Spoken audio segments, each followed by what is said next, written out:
Hello again. I'm John Shrader. This is the Soccer Media Podcast, our weekly look at the soccer media business and the business of soccer.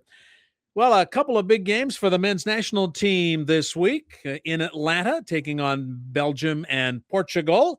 And of course, preparation for the World Cup continues. Those are just a couple of things on the docket with Michael Lewis of Front Row Soccer. We'll join Michael Lewis in just a second.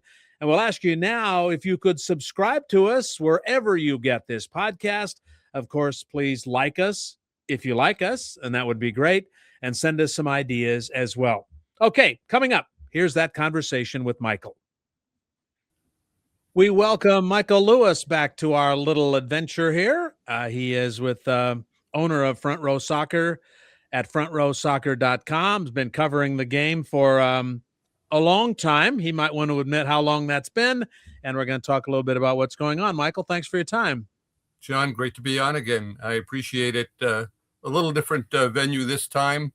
When we spoke back in December, I was in my hotel room in Fort Lauderdale. Here I am in my office, a cluttered, crowded office, but nothing like home. It's the vision of busy. That's what it is. It's books that I'm researching, whether it's my books, World Cup books, Olympic books, right after the World Cup. I'm going to be looking toward 2028. Take a little vacation, too. I'm going to need that. I think we all will. So I don't know if I'm speaking out of school here, but tease, you have a book about the World Cup coming out soon, correct? That is correct. It is hopefully in May. It's an interesting type of book. I've entitled it Around the World Cup in 40 Years, American Sports Writers' Perspective. I've covered 8 World Cups since 1986. Unfortunately, I did not attend the 2018 and 2022 tournaments, but I went through a number of my stories, and there is U.S. soccer history in it, but it's also personalities of the game, too. Players that we might be seeing in this World Cup, former stars, look at the 1950 upset, and even a section on American referees who have worked the middle of games. It's more of a personal end of things. Again, it's stories that from my coverage over the years, whether it was the New York Daily News, Soccer Magazine, BigAppleSoccer.com, Front Row Soccer. I'm probably missing, Soccer America as well, too. I'm probably missing a few others, too. And I've gotten permission. Either was the publisher or editor of some of those sites, or I've gotten permission from the various publications, and I appreciate that. They're getting a little free publicity from stories that were written 30, 40 years ago that they really don't need today. So, well, let's do this. I'll promise you that we'll have you back here as the book comes out, and we'll talk a little bit more about it then. How about that? It's fine with me. A great deal. Thank you. Great. As of now, we're recording this on Thursday afternoon, March 26th. Belgium and Portugal are making their way into Atlanta for a couple of games there for each to play the U.S. men's national team. As we look at it right now, what's the headline, if there is one, of what's going on with either the men's national team or the preparation for the World Cup? Oh, headline, boy. I'm probably going to give you the longest headline in the world. It's a second. It isn't the World Cup, but it could be. You've got players. I'm not talking about the Christian Pulisics of the world, not that caliber, but players who are on the cusp of maybe making the team. Right now, a player like Joe Scally, who might be a backup right back or left back, has an opportunity to show, whether it's in games or in camp itself, that he belongs on the team. One thing we don't know about between now and the beginning of June, or let's say when Mauricio Pochettino selects the roster, you don't know who's going to be in form, who's going to be injured. And you want to have depth, and you want to have knowledge of these players who are playing under these World Cup conditions. And what I mean by that is you're talking about Belgium and Portugal, two quality sides that I think are going to test the U.S. Pope Pochettino said that, hey, the World Cup starts now. And I understand what he means. These are not friendlies anymore. These are important games. So this is a chance for some players who are on the bubble to show what they can do. The big thing that any national team coach is looking for right now isn't not necessarily the best players, but the best group of players and versatile players too. Yes, the rosters are 26 players now, which is great, but you want to have players who might be able to play 2, 3, multiple positions. That's, I think, another thing that we might be seeing in these games, or maybe what's happening at camp too. I've never been when I tried to be an athlete years ago, I was never a big fan of being, or let's say, attending practice, although I did. But there's something special about showing off a few months before the World Cup to a coach. I think they're looking for habits, and also how players play with one another, how they get along. That's just as important, I think, beyond playing on the field. Sorry for that long headline. No, that's good. That is a long headline, but that's good. How would you describe the quality of the depth of the American squad, if that makes sense? Do we have more good or great players than ever before, or not, do you think? I know people have called this the golden generation. I've questioned that because I don't think we've done well in some of the competitions. Copa America 2 years ago, the failure at the CONCACAF Nations League last year, but yet I think we have a good quality of depth there. I think it's not outstanding. It's not like it's coming out of the ears in England or in Portugal, Spain, France, Argentina, Brazil, that caliber. But I think it's a solid background of players. I think it's going to be interesting to see what the coaching staff wants. I'll use this as an example. Brendan Aronson might not be able to be a starter, but what he can give a team off the bench, I think, would be a big deal. And any player worth his or her salt playing in a national team or in a World Cup wants to be on the team. And even if they're coming off the bench, they can make an impact in a big way.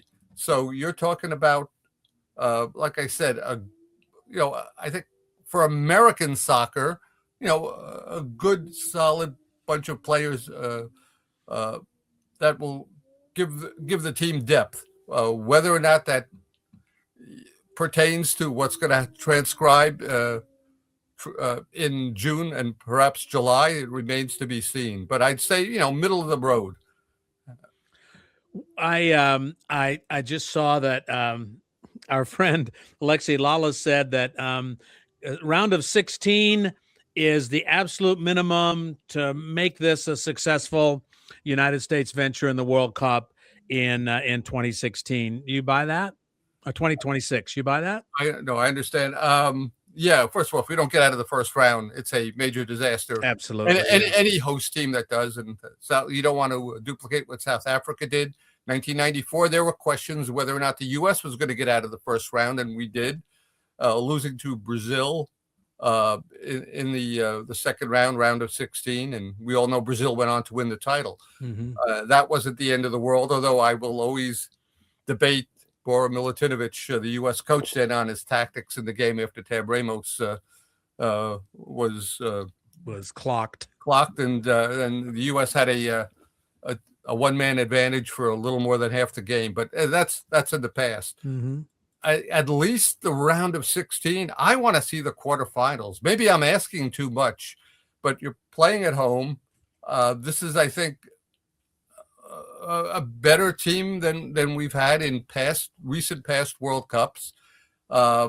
It will come down to who the matchups will be in that second round. It comes down to also how well the team plays in the first round. If the U.S. could, finish the top of the group, perhaps they'll get a quote unquote easier team to play uh, in the round of 32. That's something new for me. I'm not Yeah, used no, to saying that.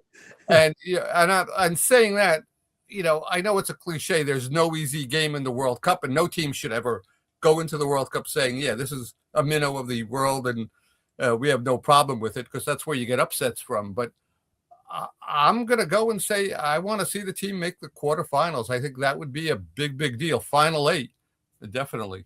Yeah, no, I agree with that too. And let me remind anybody who's listening to or watching something called the Soccer Media Podcast, probably already knows this, but 48 teams, more than ever before, and 32 of them advance. So 16 of the 48 are saying goodbye after the first round, and then 32 advance. So more games, more teams, more stadiums full, more tickets to sell than ever before. And that's my segue, Michael, into the tickets to sell. It appears that there's another batch of tickets that might be getting dropped soon. And how is that sort of part of this drama, this dynamic, played out and will continue to play out? Yeah, and it's they go on sale on April the 1st. Make all the April Fool's jokes you want to. It's been a controversy and a half with the ticket prices. I remember in 1994, there were reasonable prices, $30, $40, $50, $60 for tickets, very reasonable.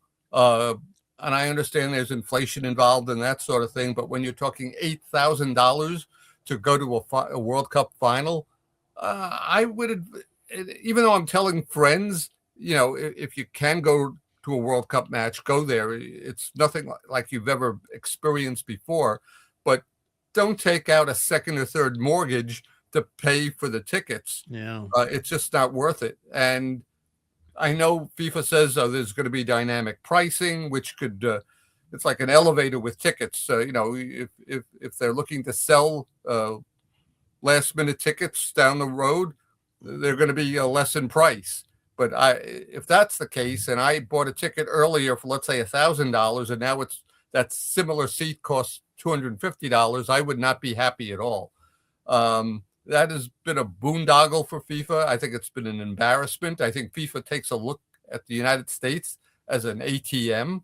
And yes, there's no doubt we have plenty of money, but I'm glad I'm going to be covering it, not having to buy any tickets for it. Although there's the expense of traveling and room and board and everything else for it. But I'd like to know how much money FIFA is going to make out of this. How much billions of dollars. I hope that gets announced. Yeah. Somebody might learn it, but I'm not sure they're going to announce it. Yeah. Speaking of that, FIFA representatives, in fact, I just saw something, the head of CONCACAF came out and said, don't worry about it. The travel, there's always travel concerns. There's always geopolitical concerns. There's a war going on in Iran as we record this conversation. And they don't want to play in the U.S. They say, well, we'll play in Mexico or somewhere else, but not there. So it's gotten more complicated. Not that it's not always complicated.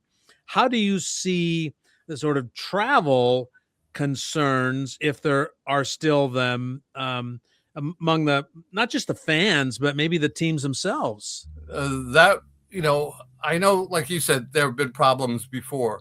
This has been unprecedented because the host country has bombed one of the other countries. And even though the players might not necessarily agree with the politics of their own country, they want to play the World Cup. Mm-hmm. Iran has asked about, hey, can we move our games to Mexico? Of course, that would mean losing games in Los Angeles or Inglewood, California, and in Seattle. I don't know if those cities would want to lose any World Cup games. And it becomes a lot more complicated as we move toward that. This is a fluid situation. Nothing has been settled yet. And, every day I look at the internet just to see what's happening. And way that news cycles are now, you got to look at after every 4 hours, maybe Yeah. after every Yeah. 2 hours to see what the heck is happening. Because I feel like I'm always behind the news cycle. I mean, I can't live. I can't live on um, social media 24/7. I got to do writing and actually have a life like the rest of us. So there is. I wish I could make a prediction. I'd like to think that Iran will wind up playing in Group G, and hopefully nothing will happen. But I'm trying not to bring in politics into this, but there's plenty of politics involved already with this World Cup. You just don't know what's next from the Trump administration. Let's put it that way. They've been unpredictable, and I think I'm being nice when I say that. Yeah, and there are people from other parts of the world who are coming here, some of which are countries that have been put on some kind of a watch list by this government. And then the fans need visas to come in here. How long are they going to stay? Are they going to get it? How long will it take? How much will it cost them? How will they be greeted when they get here? Those are all questions I think that are fair, are they not? Yes, there are. I mean, I always thought that when a government agrees to host a World Cup, there has to be certain guarantees. And one of it is fans and players get visas. There should be no problem at all. I'm not saying everyone does. I mean, you have to make sure that there are no potential problem makers or, heaven forbid, terrorists, that sort of thing. But under the Trump administration, they have 50 countries that are on the visa bond pilot program. And they're many are from Africa. And as it turns out, 5 of those countries have qualified for the World Cup: Algeria, Cape Verde, Ivory Coast, Senegal, and Tunisia. And this is what it comes down to. These fans of these countries have to enter the U.S. on a B1 or B2 visa, and they were going to have to pay a bond of $5,000 and $15,000. Some of these people don't make that much in a year, so I don't know what's going to happen with that. The best thing about a World Cup is watching the fans rally for their team before a game and during a game. And every team deserves to have their fans in it. And I just don't know if the Trump administration follows through with the bond pilot program. I don't know if these fans are going to be able to afford coming over. And and it'll be intriguing to see what happens. Again, this is another fluid situation. Mm-hmm. 10 minutes after we're finished with this podcast, things could change again, the way things are in this day and age. But yeah. it makes it crazy. I mean, man, $5,000. I should mention, you get the money back when you exit the country. I should mention that. But who has the money to put up that in the first place when these people are spending thousands of dollars just to come over here? And then look at the ticket prices, and then look at the hotel prices, and look at the travel prices. If you're from Cape Verde and you want to come see your team play, and I haven't looked at the schedule, but getting around the United States, getting around North America is a day-long venture. It's not like you can jump from into 3 different countries like you could in Europe in a day. It takes a long time to get somewhere, and add all that to the $10,000 or $15,000 they put in an account just to get here. It's crazy. Definitely. I've been to 3 World Cups in Europe, and I basically took a train from place to place, with Italy, France, Germany, and it was fantastic. Mm-hmm. And you don't have to go through airline security, all that other stuff. But nowadays, and okay, this is March 26th. We don't know what's going to happen. We all know what's happening at the airports now. Hours wait, and I pity everyone involved, from the TSA people to the travelers. I'd like to think it's going to get better as we move ahead.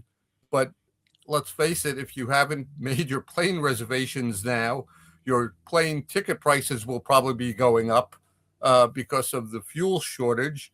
And even if things, and I'm trying not to, boy, we're trying to talk soccer and we're talking geopolitical things. Well, it is FIFA. It is the World Cup. But who knows what the prices are going to be in 2 weeks' time. I mean, United Airlines is cutting flights, and I wouldn't be surprised if other airlines does that too.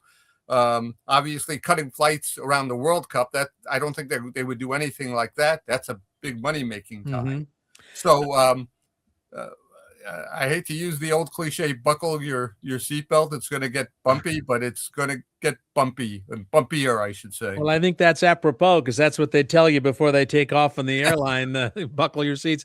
Isn't this what Infantino and Trump spend their time talking about when they get together and do this stuff? Isn't that really what Infantino's job partly is, seriously, is to make sure that all of these little things don't get in the way of what they believe is going to be the biggest, most successful, grandest spectacle in the history of sport? You like to think he does. I know that I have a theory that Infantino has just been trying to get on Trump's good side as much as he can to try to make sure that Trump doesn't go off and do something that would derail a plan. What are there, 78 days from now till the World Cup? There's a lot of days for things to get screwed up. I hope Infantino has done his work, because people have made fun of him being at the White House so much. He's been there, a dozen times since December 2024. We'll see if all his visits has worked out. I'd love to be a fly on the wall to listen to some of the discussions that they had. I know we've seen the dog and pony parade in front of the media, but I'd love to know some of the behind the scenes talks too, because the World Cup is FIFA's baby for so many reasons. Yes, they make billions on it, but they want to have it as smooth as possible, and I'll put smooth in quotes because the World Cup is never ever smooth. But you don't want it to be ultra controversial. Let's put it that way. Yeah, and so many people in this country have looked so forward to this for so long and have worked so hard to get to this point. You just hope that let's cross our fingers and be positive, be optimistic that these sort of geopolitical things aren't going to get in the way. We know some of them will, but we'll find out which ones. Yep. For sure. I'm trying to put together a column for either Forbes.com or even my Substack, View from the Front Row, why this World Cup is going to be different. And it goes beyond 48 teams, 104 games, 3 countries. I mean, that's pretty basic stuff, but it's also, the ticket prices, what's happening in Iran with Iran and the visas. And I fear after I write it, it's going to be old within 2 or 3 days because a few more challenges and controversies are going to pop up. This will be unique in so many different ways. I just hope it goes. It starts and finishes smoothly for everyone involved, especially sports writers who have to be covering it. And maybe a sports writer whose name is Michael Lewis. Thank you so much. I appreciate it, as always. Listen, it's always great to be on. I appreciate it. Like I said, it's great to be back in the home office here. Nothing against Fort Lauderdale, but all I know is I don't have to catch a plane tomorrow morning. Well, and let's hope that by the time you do have to go catch a plane, that the problems have been resolved. So thanks, Michael. We appreciate it. You're welcome. Thank you. You're welcome. Thanks. Thanks so much to Michael Lewis of Front Row Soccer. That's frontrowsoccer.com. And again, you can find us here regularly as we talk about the business of soccer and the soccer media business on, interestingly called, the Soccer Media Podcast. I'm John Shrader. We'll see you next time.